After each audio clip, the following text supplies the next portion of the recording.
కథలు వినే వారందరికీ ఇంటర్నెట్ అక్కయ్య స్వాగతం పలుకుతుంది. 2014 విపుల మాసపత్రికలో ప్రచురింపబడిన తెలుగు కథ. ఈ కథను గారేపల్లి సుబ్రహ్మణ్యం గారు రాశారు.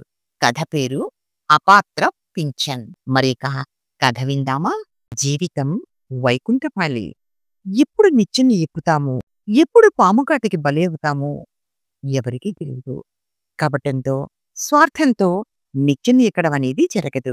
అది తెలుసుకుని జీవన విధానం సాగించాలి తప్ప ఎవరిదో కావాలని ఆశిస్తే అంత నష్టం వాటిల్లుతుంది అనే విషయాన్ని చాలా సున్నితంగా వివరించిన విధానాన్ని కథాంశంగా రూపకల్పన చేసిన రచయితకు ధన్యవాదాలు. గారేపల్లి సుబ్రహ్మణ్యం గారు రాసిన అపాత్ర పింఛన్ అనే కథను వినండి. సుబ్బారావు ఏసీటీఓగా పనిచేసి రిటైర్ అయ్యారు. సర్వీస్లో ఉన్నప్పుడు ఏం సంపాదించారో, ఎలా సంపాదించారో అనే విషయం అందరికీ తెలిసినదే. కానీ పెన్షన్ కూడా ప్రభుత్వం వారు ఇచ్చేది రిటైర్ అయినప్పుడు ఉన్న జీతం కంటే కూడా ఎక్కువే తీసుకున్నారు. 74 ఏళ్ల వయసు వచ్చింది. చిన్న చితక రోగాలు తప్ప చెప్పుకొదగా జబ్బులు దగ్గరకు రాలేదు. పిల్లలిద్దరూ పెళ్లిళ్ళై వారి వారి ఉద్యోగాలు చేసుకుంటున్నారు. చిన్నవాడి దగ్గర కొన్నాళ్ళు, పెద్దవాడి దగ్గర కొన్నాళ్ళు ఉంటూ దంపతులు చీకో చింతా లేకుండా బతికేస్తున్నారు. అయితే కాలం ఎప్పుడూ ఒకలా ఉండదు కదా. భార్య లక్ష్మి ఒకరోజు రాత్రి నిద్రపోయింది. తెల్లవారి లేవనే లేదు. ఒక డాక్టర్ని పిలిచే అవకాశం ఇవ్వకుండా ఆమెకు శాశ్వత నిద్ర పట్టింది. దినవారాలు ఘనంగా చేశారు. కోడెళ్ళు కూడా మామగారికి టైంకు భోజనము, కాఫీలు, పలహారాలు ఇస్తూ ఆయన్ని బాగానే చూసుకునేవారు.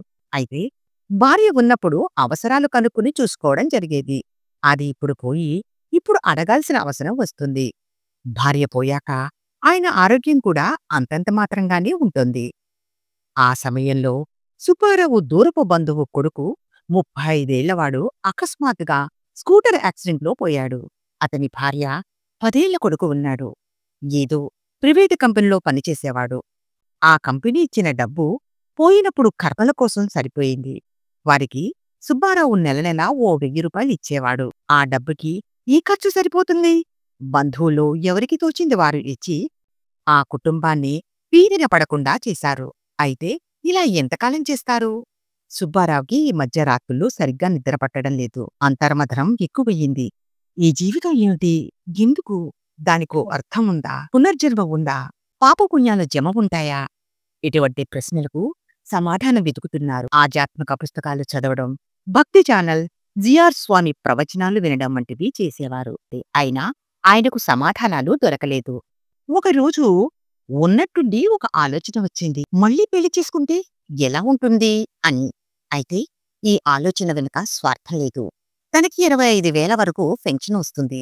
తాను పోయి భార్య బతుకుంటే ఆవిడ పోయేంత వరకు దానిలో సగం పెన్షన్ ఆవిడ జీవితాంతం వచ్చేది.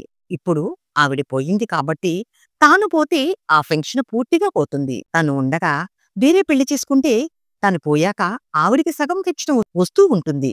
తన దూరపు బంధువు పోయాక అతని భార్య 30 ఏళ్ల వయసులోనే విధవరాలయ్యి ఆర్థిక ఇబ్బందులు పడుతోంది. ఇప్పుడు ఆ అమ్మాయిని తాను రిజిస్టర్ పెళ్లి చేసుకుంటే తాను పోయాక ఆవిడకు జీవితాంతం ఎంతో కొంత పెన్షన్ వస్తుంది. పేరుకు పెళ్లి, కాని ఆవిడ వేరేనే ఉంటుంది. దీనిలో ఏ విధమైన ఇకారాలకి లోను కావలసిన అవసరం లేదు అని మనసులో అనుకున్నాడు. తన మనసులోని ఆలోచన ఇద్దరి కొడుకులతో చెప్పారు. కోడళ్లతో కూడా ఈ విషయం చర్చించారు. ముందు అందరూ చచా అన్నారు. ఆయన వివరంగా చెప్పాక దానిలో అంగీకరించకపోవడానికి ఆర్గ్యుమెంట్ దొరకలేదు. పోతే అవతల పార్టీ అంటే ఆ విధవరాలకి నచ్చ చెప్పడానికి చాలా రోజులు పట్టింది. చివరికి అంతా ఓకే అనుకున్నాక రిజిస్టర్ ఆఫీసులో నోటీస్ ఇచ్చి పిల్లలిద్దరూ సాక్షులుగా సుబ్బారావు మళ్లీ పెళ్లికొడుకయ్యాడు. రిజిస్టర్ ఆఫీసు నుంచి అటే వాళ్ళింటికి వెళ్ళింది కొత్త పెళ్లికూతురు సంధ్య. లాంఛనంగా అబ్బాయి దత్తత కార్యక్రమాలు కూడా ఇది. సంధ్య వాళ్ళ అబ్బాయి శ్రీనివాస్కి 10 ఏళ్లు. స్కూల్లో ఇంటి పేరు మార్చడానికి డిక్లరేషన్ ఇచ్చి తాను మళ్లీ పెళ్లి చేసుకున్న సంగతి సుబ్బారావు ప్రభుత్వానికి తెలియచేసి కావలసిన కాగితాలు అన్నీ సమకూర్చగలిగారు. పరపతి గల సుబ్బారావు రెండో పెళ్లి చేసుకున్న రోజు నుంచి తన పెన్షన్ నుంచి సగం సంధ్యకు ఇవ్వడం మొదలుపెట్టారు. అందుకు సుబ్బారావు, పిల్లలు కూడా ఒప్పుకున్నారు. సుబ్బారావు కూడా భార్యలాగే ఒకరోజు నిద్ర లేవలేదు. సంధ్య తన జీవితంలో రెండోసారి విధవ అయ్యింది. అయితే పెళ్లి అయ్యాక కూడా బొట్టు, అది పెట్టుకోకుండా అలవాటు చేసుకుంటం వల్ల పెద్ద మార్పు కనిపించలేదు. టెన్షన్ ఆవిడికి డైరెక్ట్‌గా రావడం మొదలైంది. సుబ్బారావు పిల్లలతో సంధ్యకు ఎప్పుడూ రాకపోకలు లేవు. ఇప్పుడూ లేవు. ఎవరి బ్రతుకులు వాళ్ళు బతుకుతున్నారు. సంధ్యకి ఆర్థిక ఇబ్బందులు తీరాయి. కుర్రాడిని చదివించింది. బిఏ, బిఎల్ చేయించింది. శ్రీనివాస్ బిఎల్‌లో సహోద్యోగిని ఊర్మిళను చేసుకుంటానంటే సంధ్య అభ్యంతరం చెప్పలేదు. శేఖ మార్పు వంటి చిన్న విషయాలను పట్టించుకోవడం ఎప్పుడో మానేసింది. కొడుకు, కోడలు ఇద్దరూ లాయర్లు.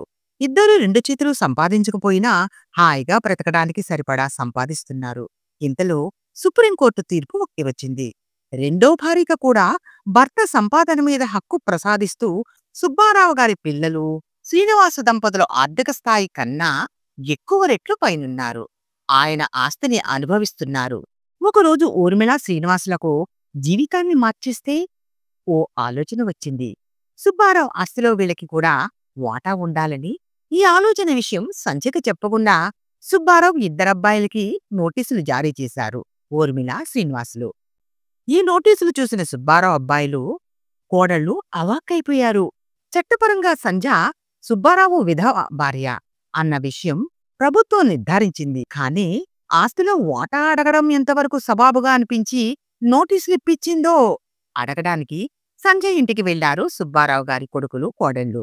ఆ సమయంలో ఊర్మిళ, శ్రీనివాసులు కోర్టుకి వెళ్లారు. కాని అక్కడ పరిస్థితి మరొక రకంగా ఉంది. ఈ నోటీసులిచ్చిన సంగతి సంధ్యకు తెలియదు. అప్పటి వరకు సుబ్బారావు గారు ఆ కుటుంబానికి దేవుడు. అలాంటి వాడికి ఈ ద్రోహం తలపెట్టడం ఆవిడికి మింగుడు పడలేదు. అందుకే కొడుకుని, కోడల్ని కోర్టుకు వెళ్లనిచ్చి నిద్రమాత్రలు మింగింది సంధ్య.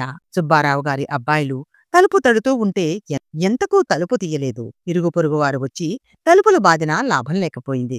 కిటికీలోంచి చూస్తే అప్పటికీ అంతా అయిపోయింది. ఊర్మిళ, శ్రీనివాసులు వచ్చి తలుపులు విరక్కొట్టి లోపలికి వెళ్లారు. చిలక ఎప్పుడో ఎగిరిపోయింది. లాయర్ బుద్ధి ఇంత పని చేస్తుందని వారి ఊహకు కూడా అందలేదు. కథ నచ్చిందా? నచ్చితే లైక్ చేసి షేర్ చేయండి.